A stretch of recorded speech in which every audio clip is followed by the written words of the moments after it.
Assalamu alaikum wa rahmatullahi ta'ala barakatu al'umman manzan Allah kamar yadda aka saba. Dan uwa wace gudumawa ka ba ma kanka don gyara rayuwanka a cikin wannan sabon shekara? Wace addu'a ka ɗauka?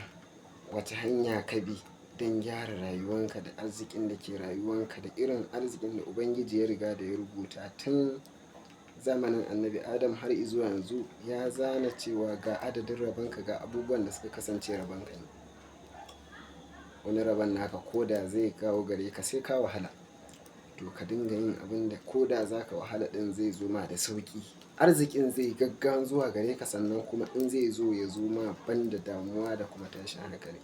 Akwai wanda arzikin nasu yakan iso gare su amma yakan wahalar da su. Wa'yansu kamar mota ne, mota ba ta da tabbas, shi ma haka wannan rayuwa ko kuma isa gun da arzikin ka yake ba kowane irin arziki ba ne isa gunsa yake da tabbas. Wannan zai je, za ka je amma sai ka je da ƙalubale ko jarabawa ko wa'yansu abubuwa. Ga kuɗin ga arzikin amma ga ƙalubale da jarabawan da suke kai. To don guje ma wannan sai ka samu wata hanya ka kama ta zama madogara ko makama a gare ka don isa cikin salama da kuma albarkar rayuwanka da kuma albarkar wannan dukiyar taka. Sai ka gode ma Allah. Wace irin gudumawa ka ba ma kanka? Ga hanya kamar haka.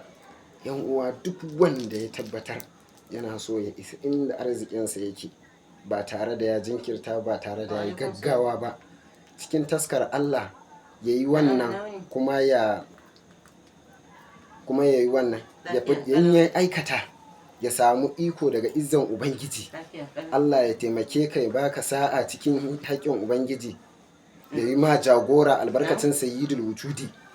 Wani nazzil min alqur'ani ma huwa shifaa'un wa rahmatan lil mu'minina. Allah kuma ya taimake mu bijahi sayyidul wujudi.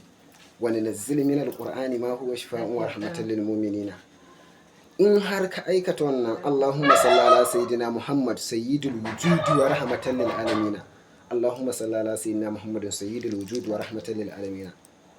Albarkan sayyidul wujudi daga wannan farkon shekara zuwa nan da kwana 10 kullun zaka ke yin kafa 111. Albarkacin Nabi Rahmati, in har ka juri nan da kwana 10 Allah zai yalwata dukkan wani hanyar neman ka da hanyar arzikinka da hanyar da take da rabanka. In Allah ya yarda za ka yi addu'a da fatan alkhairi da kuma silar samun wannan arzikin. Ba a tilas ba dole, amma za ka riski rabanka da izinin Ubangiji. Wannan sha yanzu magani yanzu ne, hanya ne mai sauƙi wajen isa gare ka, wajen isa ga arzikinka, wajen isa da dukiyanka.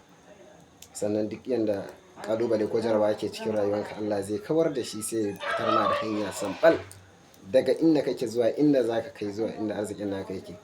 Albarkacin Nabi Rahmati mu ne ku addu'a da fatan alkhairi. Sha yanzu magani yanzu. In dai arziki ne, ma'ana Allah ya kai ka taskar arzikinka cikin sauƙi ba tare da tashin hankali ba, to ka zo ƙarshe da izinin Ubangiji. Sha yanzu magani yanzu. Sha yanzu magani yanzu. Sha yanzu magani yanzu. Mu ne ma kowa fatan alkhairi.